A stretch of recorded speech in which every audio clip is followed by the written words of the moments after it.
I was at that cozy little dive bar downtown when I first bumped into Alex. My friend, Jess, dragged me there after work, promising it'd be a chill night. Little did I know, it would change everything. "Come on, Tasha, it'll be fun.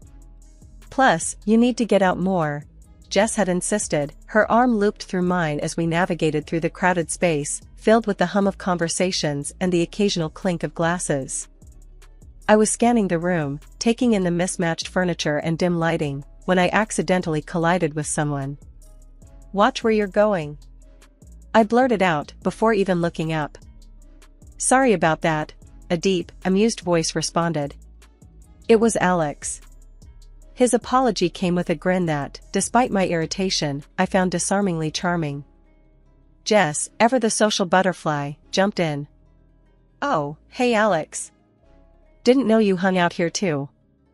This is my friend I've been telling you about." Alex extended his hand, still smiling. "Nice to meet you, I'm Alex. Seems like fate's got a funny way of introducing us."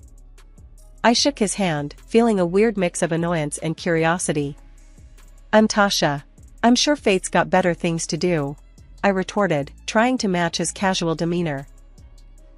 We found a table, and the night unfolded with laughter and stories. Alex worked as a manager at a car company, a job that seemed to suit his confident, easygoing nature. "You gotta roll with the punches, you know? Can't let the small stuff get you down," he said at one point, shrugging off a question about work stress. I talked about my job as a kindergarten teacher, how every day was a mix of chaos and joy. Kids are brutally honest, no filters whatsoever. "But it's refreshing, keeps you grounded," I explained. As the night wore on, I found myself drawn to Alex's straightforwardness and sense of humor. He didn't mince words, and neither did I. It was comfortable talking to him. "You two seem to hit it off," Jess teased, nudging me as Alex went to grab us another round of drinks. "I guess he's not too bad," I conceded, watching him navigate through the crowd with an ease that seemed to come naturally to him. When Alex returned, he handed me a beer, our fingers brushing slightly. "Thought you might like this one. It's my favorite." "Thanks," I said, taking a sip. It was good, actually. "So, what's a car company manager doing in a dive bar like this? Shouldn't you be at some fancy cocktail place?" Alex laughed, a genuine, hearty sound. "Nah, this is more my speed. Real people, real conversations. None of that pretentious crap." The night ended with promises to meet up again, no specifics, just a mutual understanding that we'd both like that. As Jess and I walked back to her car, she nudged me. "See? I told you it'd be fun." And we didn't disappoint her by getting married 6 months later. After 5 years of trying and failing to start a family, life decided to throw us another curveball.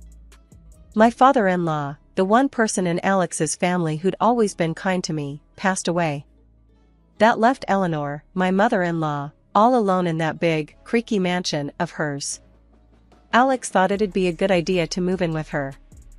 "It's the right thing to do," he'd said one night, trying to sound convincing. "She's all alone now, and we can save some money on rent." I wasn't buying it. "Live with Eleanor? Are you out of your mind? She's made it pretty clear she can't stand me," I shot back, frustration boiling over. Our apartment might have been cramped, but it was our space, free from judgmental glares and snide remarks about my inability to conceive. Alex sighed, running his hands through his hair. "I know it's not ideal, but she's my mom and she needs us. Plus, we're barely scraping by as it is." I knew he was right about the money, but the thought of facing Eleanor's cold shoulder every day was like agreeing to live in a lion's den. "Fine," I finally agreed, but the minute she starts in on me about not having kids, I'm not holding back. The day we moved in, Eleanor greeted us with a forced smile that didn't reach her eyes. "Welcome," she said, her voice as chilly as the drafty halls of the mansion. "I suppose we'll have to make do with each other." "Thanks, Mom. We really appreciate it," Alex replied, ever the diplomat. I just nodded, not trusting myself to speak. The first few weeks were tough. Eleanor made no secret of her displeasure at having me around. "You're doing it all wrong," she'd snipe as I tried to navigate my way around the kitchen or tidy up the living room. Her words were like barbs, each one a reminder that I was an outsider in her world. One evening, as I was attempting to make dinner, Eleanor came in, watching me like a hawk. "You're cutting the vegetables too big," she commented, her voice dripping with disdain. I clenched the knife a little tighter, my patience wearing thin. "Well, Eleanor, why don't you show me how it's done, then? Since you're the expert," I shot back, the words bitter on my tongue. She huffed, crossing her arms over her chest. "I shouldn't have to. A proper wife would know how to do these things." That was the last straw. "Look, I'm here because your son asked me to be, not because I enjoy your company. So, how about you back off and let me cook?" Eleanor looked taken aback, her mouth opening and closing like a fish out of water. For a moment, I thought she might actually apologize, but then she turned on her heel and left the kitchen, muttering something about ungrateful children. A few months into our living arrangement with Eleanor, Alex hit me with a bombshell over breakfast. "I've been thinking, maybe you should quit your job and stay home," he said, not meeting my eye. I almost choked on my coffee. Quit my job? Why on earth would I do that? He shuffled his feet, looking uncomfortable. "Well, with Mom's health and all, we need someone to take care of her. And the house. It's a lot, and hiring a nurse plus a housekeeper? That's gonna drain us dry." I was floored. "So, you want me to become what? A full-time maid and nurse?" The thought of leaving my job, the kids I taught, it felt like he was asking me to give up a part of myself. "It's not like that," Alex protested. "It's just temporary. Until we figure something else out." I spent days mulling over it, arguing back and forth. In the end, the financial logic won out, but it felt like defeat. "Fine, I'll do it. But this is temporary, right?" I said, the word temporary tasting bitter. Transitioning from a kindergarten teacher to a full-time housewife was rough. I missed the chaos of the classroom, the joy of seeing a child's eyes light up when they learned something new. Instead, I found myself knee-deep in laundry, dust, and the endless task of trying to please Eleanor.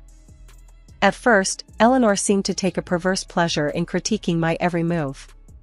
"You're not cleaning that right," she'd say, watching me struggle with the ancient vacuum cleaner that seemed to cough dust rather than collect it.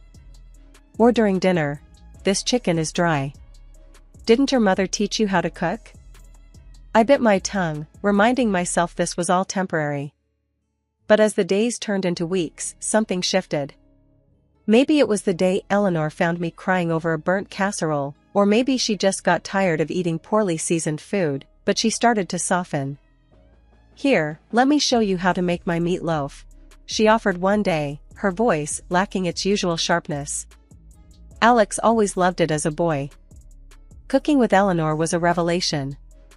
Under her guidance, I started to actually enjoy it. We found common ground in the kitchen, of all places. I even began reading to her, newspapers at first, then novels.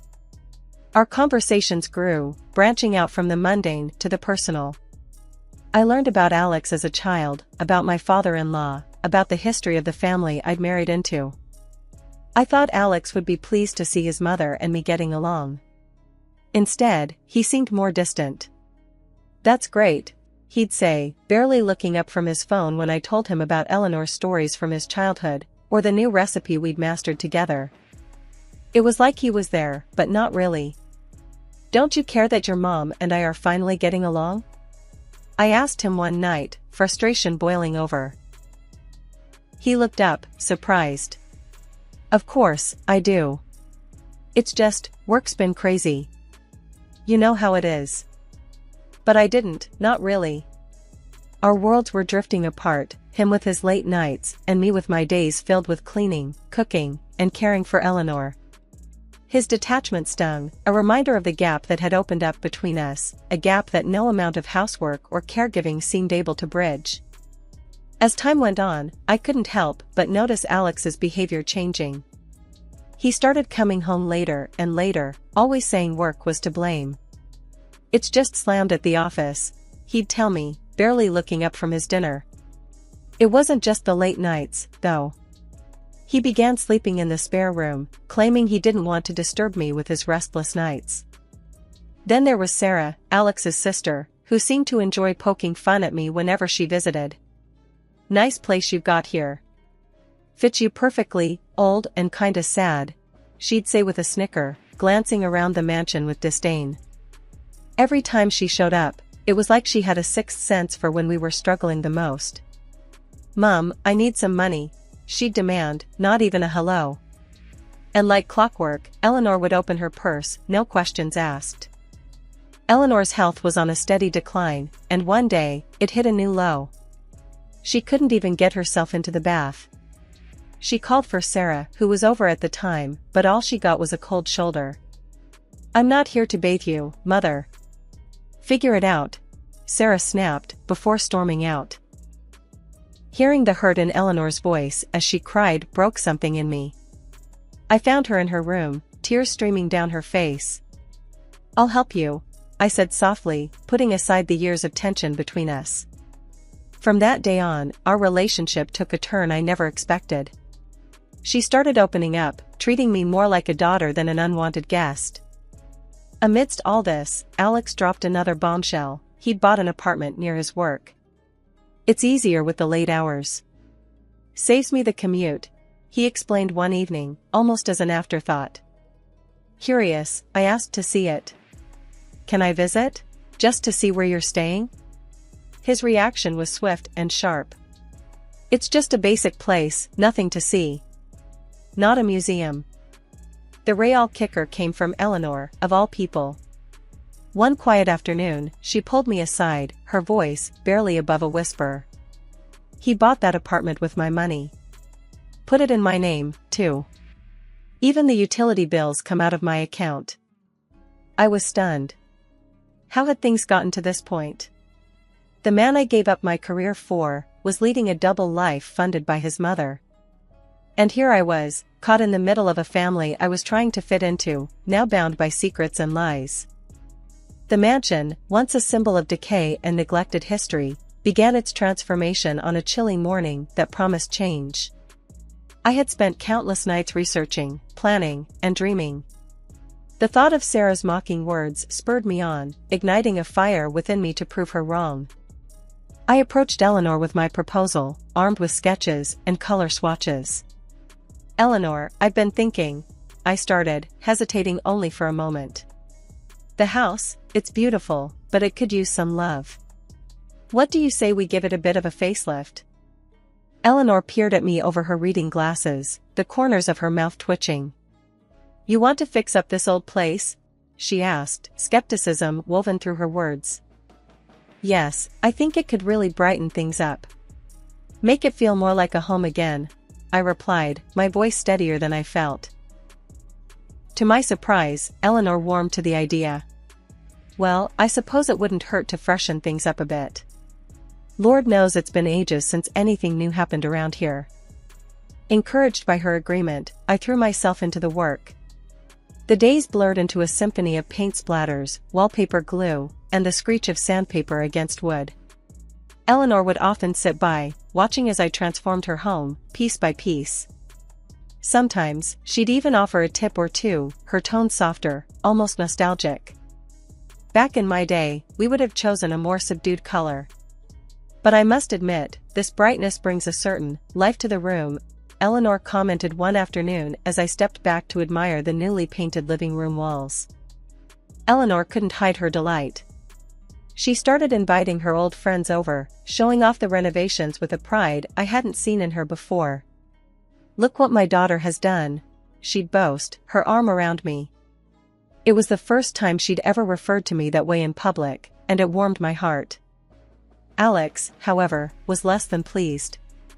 On one of his rare visits from his apartment, he walked around the house with a frown, inspecting my handiwork like a disapproving inspector. "What have you done to my house?" he finally exploded, anger in his voice. You think you can just take over? Before I could respond, Eleanor intervened. This is still my house, and I say it's never looked better. She's done what none of us bothered to do for years, she declared, her voice sharp, leaving no room for argument. Alex's anger faltered under his mother's gaze, and without another word, he turned and left, the echo of his departure hanging heavy in the air. In the silence that followed, Eleanor turned to me, her expression softening. Don't mind him. He doesn't understand. But I do. Thank you. The mansion's transformation was more than just a change of scenery, it was a rebirth, for the house and for us. In repairing its walls, I had somehow begun to mend the fabric of our family, weaving Eleanor and me closer together. The day Eleanor fell ill, everything changed. The doctors said it was a stroke, and suddenly, the mansion felt more like a tomb than a home. I was there, every day, at the hospital, holding her hand, talking to her even when she couldn't respond. Alex? Sarah? They were nowhere to be seen. It was as if they couldn't be bothered, their own mother lying there, a shadow of her former self. When Eleanor finally came home, it was a bittersweet victory. She was bedridden, a mere whisper of the formidable woman she once was. That's when Alex and Sarah decided to show up, not out of concern, but greed. I overheard them one day, in the drawing room, voices low but greedy. The house should go to me, Alex was saying. I'm the eldest. It only makes sense. Sarah snorted. You think I'm just going to step aside? She promised me the jewelry, the antiques. I've got plans for those.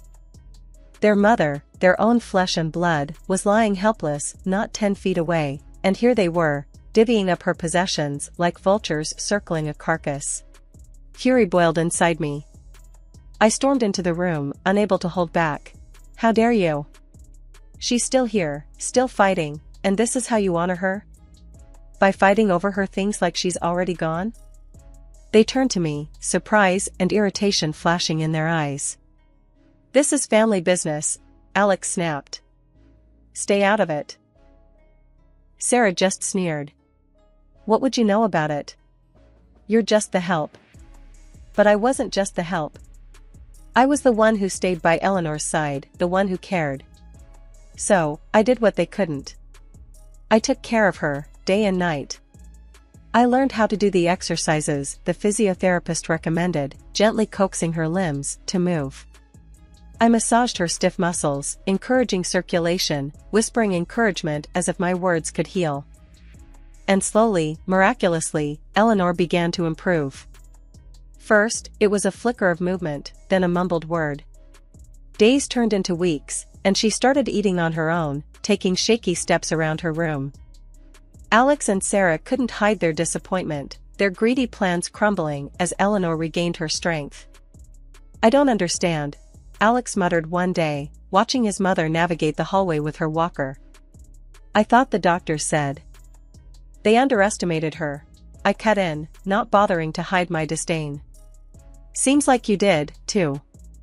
Eleanor, for her part, seemed to thrive on proving them wrong. With every step, every word, she reclaimed a piece of herself that had been lost to the stroke. And I, who had once felt like an outsider in this family, found a sense of purpose and belonging I hadn't known I was missing. And then the unexpected happened, a second stroke, and Eleanor passed away. The day of the funeral was draped in a somber gray, the sky mourning Eleanor as much as any of us. The service had just ended, the air still thick with grief and whispered condolences, when Alex made his entrance.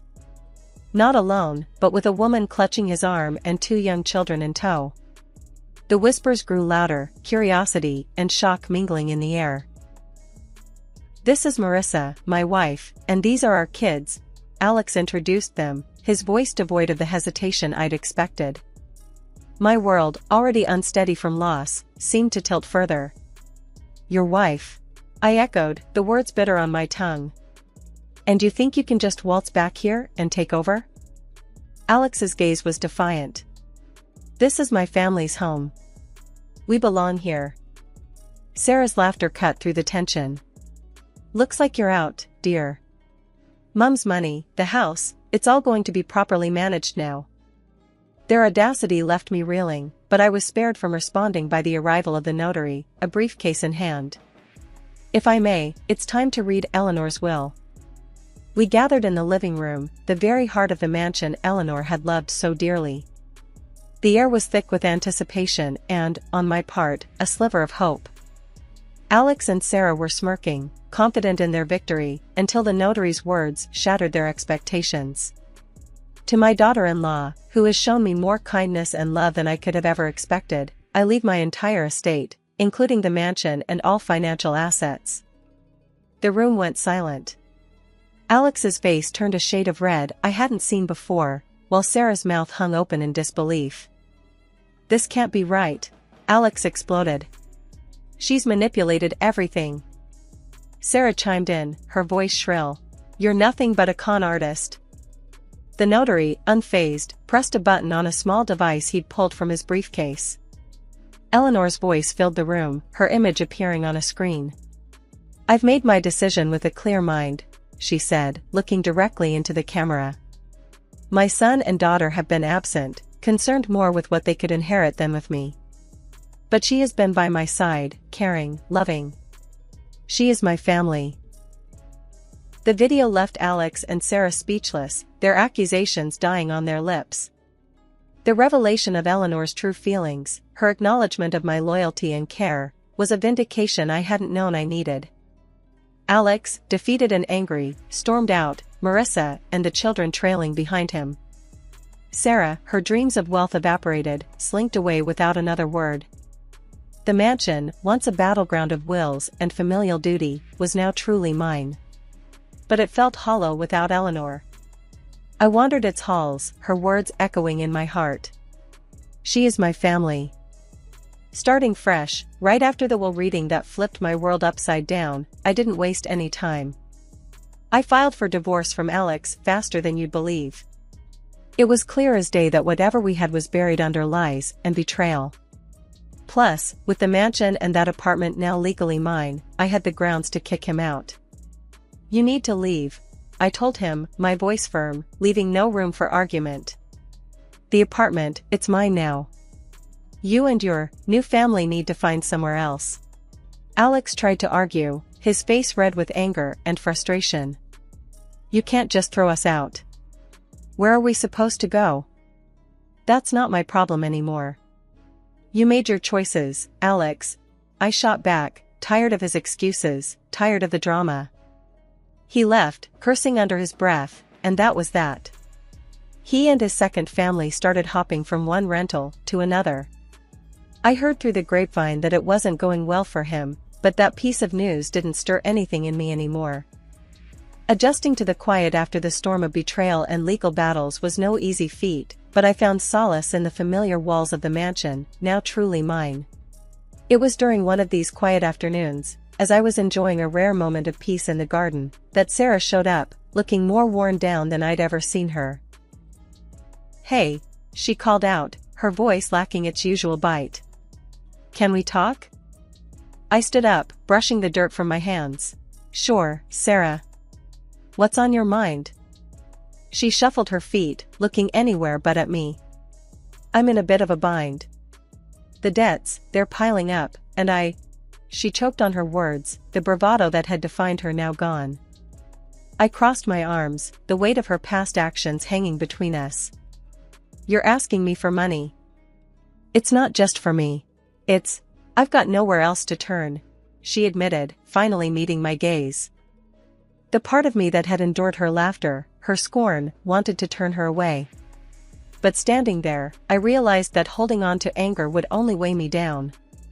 "Sarah, I can't help you. Not after everything." Her face fell, the last shred of hope vanishing. I get it. I was horrible to you and Mom. I just thought, maybe it's time you faced the consequences of your actions." "Like I had to," I said, not unkindly. "You need to figure this out on your own." She nodded, a resigned acceptance in her posture. "Yeah, I guess I do." Without another word, she turned and walked away, leaving me alone with my thoughts. In the weeks that followed, I threw myself into my work, reconnecting with friends and slowly rebuilding the life that had been upended.